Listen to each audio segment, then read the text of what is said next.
مساء الخير. الحين بسوي العشاء اللي هو حيكون ساندويتشز دجاج. راح تكون تشبه الشاورما بس بطريقة ثانية شوي. أول شي بوريكم المقادير كيف راح أتبل الدجاج، وفي المرحلة الثانية بوريكم الصوص وإيش راح أحط فيه. أول شي راح أحتاج صدور دجاج نظفتها وشلت الدهن منها، والبهارات راح أحتاج معاها ريحان ناشف، راح أحتاج ملعقة ملح وملعقة فلفل وملعقة بابريكا، ملعقة إيطاليان سيزنينج وملعقة جارليك باودر. راح أحط مع تتبيلة الدجاج زيت، مو زيت زيتون، زيت خضار عادي، صويا صوص، وراح أحط نشا تقريبا 3 ملاعق أو 2.5 ملاعق. علشان أتبل الدجاج راح أبدأ أول شي في الدراي بيزل، بعدين راح أحط الملح والفلفل والبابريكا، راح أزيد بودرة الثوم أو الجارليك باودر، الإيطاليان سيزنينج أو البهارات الإيطالية، راح أبدأ أحط السوائل اللي هو الصويا صوص والزيت، راح أخلط الدجاج مع البهارات، وبعد ما أخلطها كويس راح أحط عليها النشا وأخليها شوي على جنب. راح أزيد تقريبا 3 ملاعق نشا وأخلطها.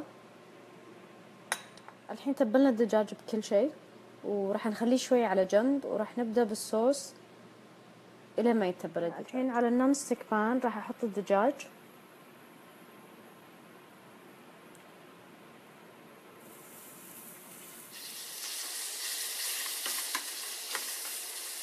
أتوقع الإنترنت فيه مشكلة فعشان كذا يمكن الناس نزلت عندهم السنابات متلخبطة.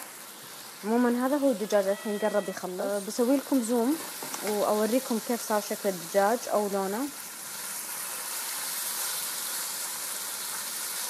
تقريبا الدجاج الحين خلص، فبحط معاه ملعقة ثوم وبحركها شوي، وبعدين بحط معاه سان درايد توميتو.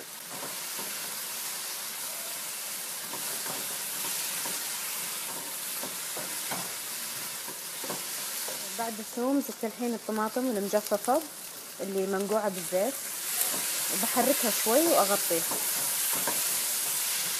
أنا ما أبغى الطماطم تنحرق مع الدجاج فبطفي عليها، وبعدين بغطيها تقريبا 3 إلى 4 دقايق ونبدأ نسوي الساندويتش حقت الدجاج. أنا بستخدم خبز التورتية، بحط قطعة تشيز أو جبنة أي نوع أنتوا تفضلوا، راح أحط شوية خس،